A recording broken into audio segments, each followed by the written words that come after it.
How about them good old days when they used to talk about defunding the police? Yeah, good old days when they talked about cutting their budget and reducing the number of cops. Now, I know it was a terrible idea. I'm against it. I was against it. I'll be against it because it made us less safe. Fewer cops, less equipment. But again, I'm reminiscing now because defund the police, I could see a way through that. I could. I mean, there would still be a police department.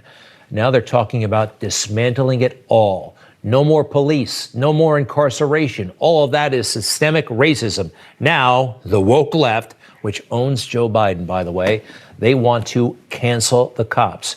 Seems like an exaggeration, but it is not. This is Rashida Tlaib, Democrat of Michigan. She has a lot of clout, and so does her fellow squad. Take a look at this. Some tweets, they are significant, and this does have serious ramifications. Talking about the incident in Brooklyn Center, Minnesota. It wasn't an accident. Policing in our country is inherently and intentionally racist. Goes on. Daunte Wright was met with aggression and violence. I am done with those who condone government-funded murder. More. No more policing, incarceration, and militarization. It can't be reformed. Now, it would be one thing if this were just one lone nut job shooting off her mouth. It's not. She represents a lot of people, a lot of powerful people, and they have tremendous influence in the Biden administration. They are reimagining policing. And by the way, police, a lot of them, somewhat understandably, are taking themselves out of the equation. It's called the Ferguson effect. They are being far less aggressive. I know something happened terrible in Minnesota. We'll get to it. But in the meantime, a life without cops. I've seen glimpses of it right here in New York City. Take a look at this. When someone was being pummeled on a subway train relentlessly, and everybody just stood by. Nobody even really screamed or shouted. They just grabbed their cameras and took pictures. The idea that civilians are going to run to our defense, our neighbors, no, unfortunately, that's not happening. Here's another example, also in New York. A woman was kicked brutally by a guy out of his mind. Both of these were Asian victims, by the way. There she goes down. Look at the reaction from the security men standing nearby. Take it full. We can't rely on non-law enforcement to come to our aid. It's sad, but there is a woman suffering, and what is their reaction? Closing the door. They just don't want to get involved. What are we going to do in a mass shooting? Mass shooting. Do we wait until the guy runs out of bullets and then somebody tackles him? This is a little bit about what it would be like, I think, in a world without police. I don't want that. Now, here's an option, and I'm a big Second Amendment believer. Everybody has a gun. Do we want everybody having a gun? I've heard people say that that could make us safer. Well, I'm going to have a gun if the police are reduced in their authority and in their power, and if they don't want to get involved, understandably so. Look, we have over 300 million people in this country, and on top of that, we've got almost 400 million cameras. Everybody's got a cell phone, and we've got so many surveillance cameras. If you add them all up, it's at least 370 million cameras. Just about anything that happens in this country will be seen. And something awful happened again in Minnesota. A man died, 20 years old, shot by police. He should not have been shot, and that's awful. And now we're seeing riots, property damage, people being hurt all over again. This is no way to react, of course, but it's happening. It's happening again, particularly when police are involved.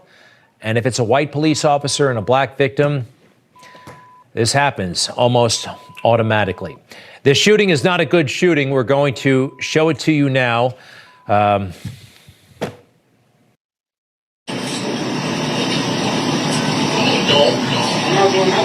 it's not, bro. Don't do it. Don't do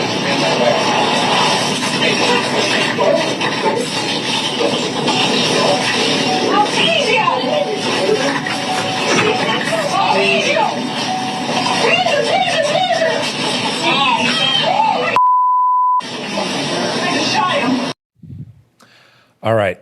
And then he drove off, actually got in the car and drove off after he was shot. And died a few blocks later, crashed the car. He was pulled over initially for expired license plate. Turned out they had some warrants out for his arrest, so he was being arrested and made a run for it. Now, you know what happened by now. The officer involved thought she was reaching for her taser, but reached for her gun.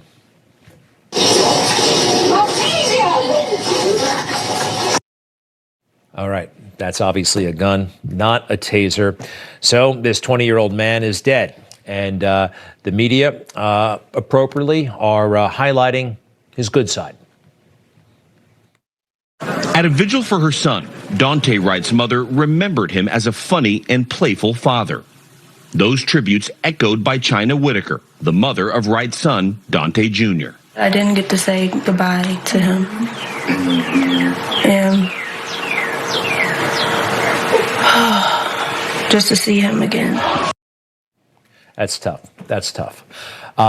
There are some other things about Mr. Wright that we'll cover in a moment. The officer involved has resigned, and now she faces potential criminal charges. Had something like 26 years on the force, 48 years old. There are all kinds of things we know about her, from where she lives to who she's married to. More on that in a moment. Want to highlight this, though. When he was being arrested, Mr. Wright, look, if everything's about race, then I think all aspects of this should be covered. The arresting officer, one of them, happened to be African American.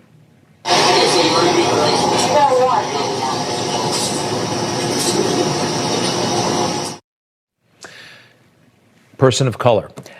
I highlight this again because if everything's about race, well, then let's talk about race. You know, police departments are far more integrated than many on the left believe. And that's a good thing, by the way, that there is that kind of diversity and integration. He made a really bad move, though, next. They were taking him in. There were arrest warrants. He had a rap sheet, and then he made a run for it.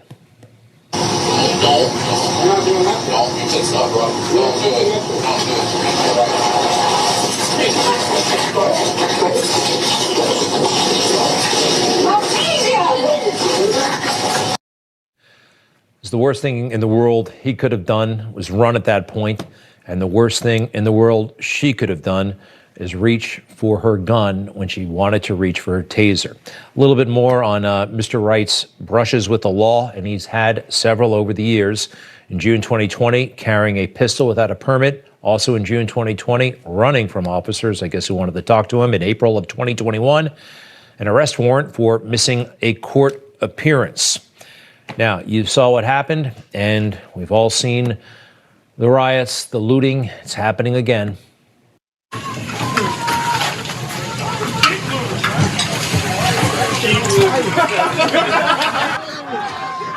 I have your attention, please? Captain Darling on behalf of the Brooklyn Center Police Department.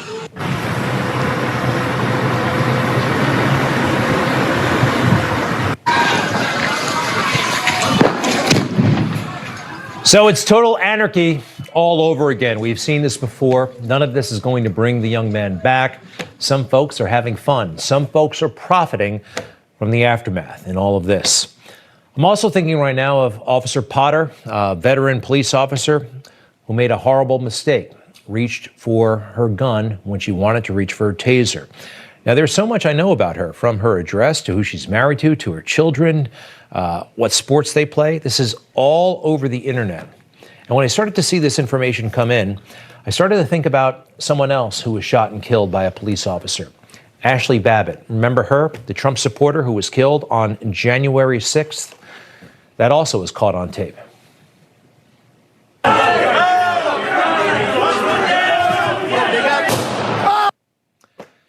Here's the thing. We don't know anything about the individual who shot her. Now, she was unarmed. She should not have been climbing through that. No way. Trespassing? Yeah, she broke some laws that day. But all we know about the shooter, well, a picture of his arm. That's it. He's not been identified by anyone. Why is that? Why is that? Why do we have the identity of the police officer in Minnesota 10 minutes after it happened? But this happened, 4 months ago? We still don't know. That seems very strange. Could there be something political afoot? All right, so I'm going to reiterate some simple requests. Let's put them up, please. I think these are simple to honor. Bail for those arrested on January 6th, okay? We still have people who did not hurt anybody, who did not break anything, who are still in jail all this time later. How did Officer Sicknick die, by the way? How did Officer Sicknick die? Why still don't we have an answer to that? And also, who killed Ashli Babbit? Those are very reasonable questions. By the way, very appropriately today on Capitol Hill, there was a ceremony honoring the life of William Evans, the Capitol Hill police officer who died on April 2nd. That attack, man and the driver, fanatical follower of Louis Farrakhan, killed him with his vehicle.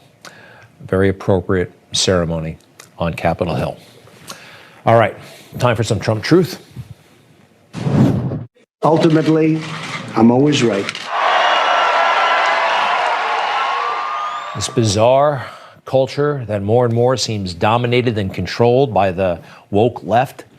We were warned about this, saw it coming for a long time, but Donald Trump was all over it. And he promised that we wouldn't fall prey to it. We would not succumb. We would not be beaten. I still believe we will not be beaten. Would have been a lot easier had he still been in the Oval Office. It's up to us now. But these words that he spoke last July 4th, so powerful, so meaningful and significant and true. There is a new far-left fascism that demands absolute allegiance.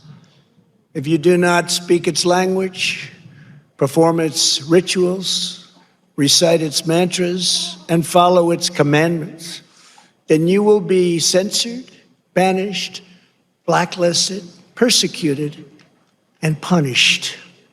It's not going to happen to us. It's not going to happen to us, but we got to be careful. We got to be true. We got to stick together, okay?